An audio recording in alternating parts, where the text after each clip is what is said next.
Hello, bachcho. Let's read the question. A question says that suggest a method of suggest a method to separate a mixture of orthonitrophenol and paranitrophenol. ठीक है. N O का मतलब होता है ortho है, P का मतलब होता है पैरा.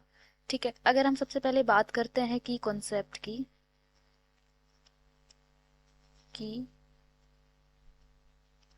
की कॉन्सेप्ट की तो देखो की कॉन्सेप्ट में हम पहले तो स्ट्रक्चर बना लेते हैं ऑर्थोनाइट्रोफिनॉल और पैरानाइट्रोफिनॉल की. तो उससे हम समझ पाएंगे कि कहाँ पे हम क्या यूज करेंगे. ठीक है. तो सबसे पहले अगर हम ऑर्थोनाइट्रोफिनॉल का स्ट्रक्चर ड्रॉ करें तो ऐसा सा होता है कुछ. सबसे पहले एक बेंजीन रिंग होती है एंड यहाँ पे हमारा जो होता है ऑक्सीजन यहाँ पे एंड यहाँ पे नाइट्रोजन एंड विच इज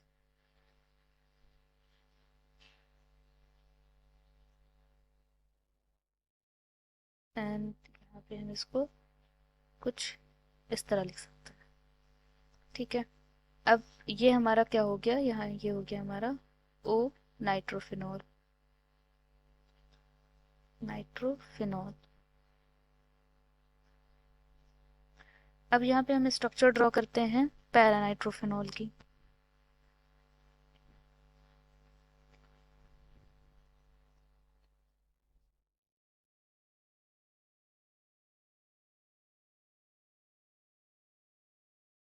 ठीक है. अब देखो यहाँ पे एक चीज हमने देखी. हाँ. यहाँ पे देखो, यहाँ पे क्या हो रहा है, यहाँ पे inter intra molecular hydrogen bonding हो रही है. क्या इनके बीच में आपको इंट्रा मॉलिक्यूलर हाइड्रोजन बॉन्डिंग दिख रही है? In basically intramolecular hydrogen bonding का मतलब होता है कि जो एक मॉलिक्यूल होता है उसमें वो मॉलिक्यूल अपने ही मतलब मॉलिक्यूल के अंदर ही अंदर वो बॉन्डिंग होती है. तो यहाँ पे देखो एक ही मॉलिक्यूल है और इसी मॉलिक्यूल के जो कंपोनेंट्स हैं वो क्या कर रहे हैं, बॉन्डिंग कर रहे हैं. तो हम इनको क्या करेंगे, इनको क्या बोलेंगे, molecular intramolecular molecular hydrogen bonding. यहाँ पे क्या इंट्रामोलिकुलर हाइड्रोजन बॉन्डिंग हो रही है. अच्छा, अगर हम ऑर्थोनाइट्रोफिनॉल है तो ऑब्वियसली ये पैरानाइट्रोफिनॉल है बिकॉज यहाँ पे पैरा पोजीशन में लगा हुआ है ये ग्रुप. ठीक है. पैरानाइट्रोफिनॉल जो होता है वो क्या होता है, इंटरमोलिकुलर हाइड्रोजन बॉन्डिंग होती है. इंटरमोलिकुलर अब समझते हैं कि क्या होती है, कैसे होती है इंटरमोलिकुलर. इंटर जैसे कि मैंने बताया, इंट्रा में क्या होता था, वो एक ही मॉलिक्यूल अपने ही अंदर वो बॉन्डिंग होती थी. यहाँ पर क्या होता है, यहाँ पे दो मॉलिक्यूल्स होते हैं. देखो कैसे. एक हमने और पैरानाइट्रोफिनॉल ले लिया है. ठीक. यहाँ पे देखो नाइट्रोजन, यहाँ ऑक्सीजन एंड यहाँ पे एक ऑक्सीजन. ठीक. अब ये इसके साथ बॉन्ड बनाया हुआ है और यहाँ पे जैसे यहाँ है वैसे यहाँ भी हो जाएगा. अब देखो इसमें बॉन्डिंग कैसे हो रही है, एक मिनट.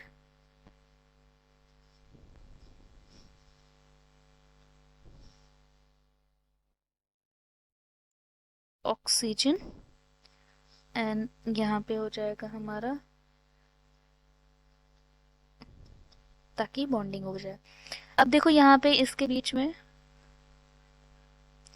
बीच में क्या यहाँ पे आपको दिख रही है बॉन्डिंग होते हुए, यहाँ पे आपको बॉन्डिंग होते हुए दिख रही है. लेकिन यहाँ पे एक चीज क्या फर्क है, यहाँ पे दो अलग अलग मॉलिक्यूल क्या कर रहे हैं, बॉन्डिंग कर रहे हैं. तो हम इनको क्या बोलेंगे, inter molecule. Inter molecule molecule inter molecular hydrogen bonding. अब देखो यहाँ पे एक चीज और समझने वाली बात है कि देखो यहाँ पे क्या हो रहा है, यहाँ पे क्या हो रहा है, यहाँ पे एक ही मॉलिक्यूल अंदर ही अंदर बॉन्डिंग कर रहा है, जहाँ पे सिर्फ एक ही बॉन्ड. यहाँ पे क्या है, बहुत यहाँ पे दो दो मॉलिक्यूल्स ऐड हो रहे हैं.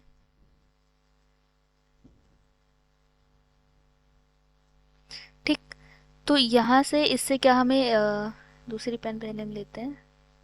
हाँ.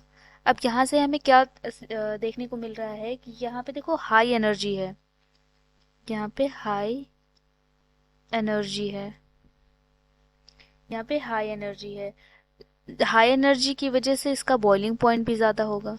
इसका क्या है, बॉइलिंग पॉइंट भी ज़्यादा होगा। अब जिसका बॉइलिंग पॉइंट ज़्यादा होगा वो क्या होगा, वो कम वॉलेटाइल होगा, वो कम वॉलेटाइल है। ठीक है, तो सेम एज अगर हम यहाँ बात करें, तो यहाँ पे देखो, यहाँ पे सिर्फ एक में ही बॉन्डिंग हो रही है, तो यहाँ पे इसका जो ये बॉइलिंग पॉइंट होगा वो ऑब्वियसली कम होगा। अगर बॉइलिंग पॉइंट कम है तो वॉलेटाइल ये ज़्यादा होगा। ये क्या हो जाएगा, वॉलेटाइल ज़्यादा हो जाएगा। अब देखो यहाँ पे अगर हम बात करें, अब हमें करना क्या है, देखो यहाँ पे वॉलेटाइल, ये ज़्यादा वॉलेटाइल है, इसका मतलब है कि अगर यहाँ पे हम स्टीम डिस्टिलेशन का यूज़ करें, बेसिकली स्टीम डिस्टिलेशन क्या होता है, स्टीम डिस्टिलेशन का मतलब होता है कि जब हम उसमें पानी के द्वारा जब हम हीट करते हैं, मतलब स्टीम देते हैं, तो क्या होता है, वेपराइज हो जाता है। तो जिसका बॉइलिंग पॉइंट कम होगा ऑब्वियसली वो जल्दी वेपराइज हो जाएगा। तो यहाँ पे वी कैन से दैट जो हमारा फाइनल कंक्लूजन निकलता है वो है कि steam distillation steam distillation can be used and orthonitrophenol orthonitrophenol is more volatile to evaporate and paranitrophenol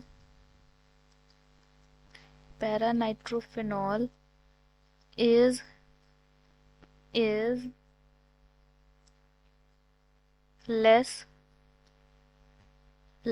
volatile,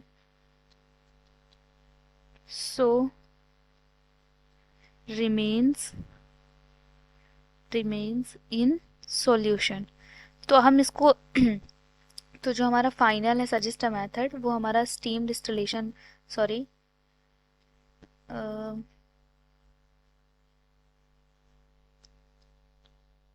हाँ, तो ये हो जाएगा स्टीम डिस्टिलेशन, जो हो जाएगा वो हमारा मेथड हो जाएगा।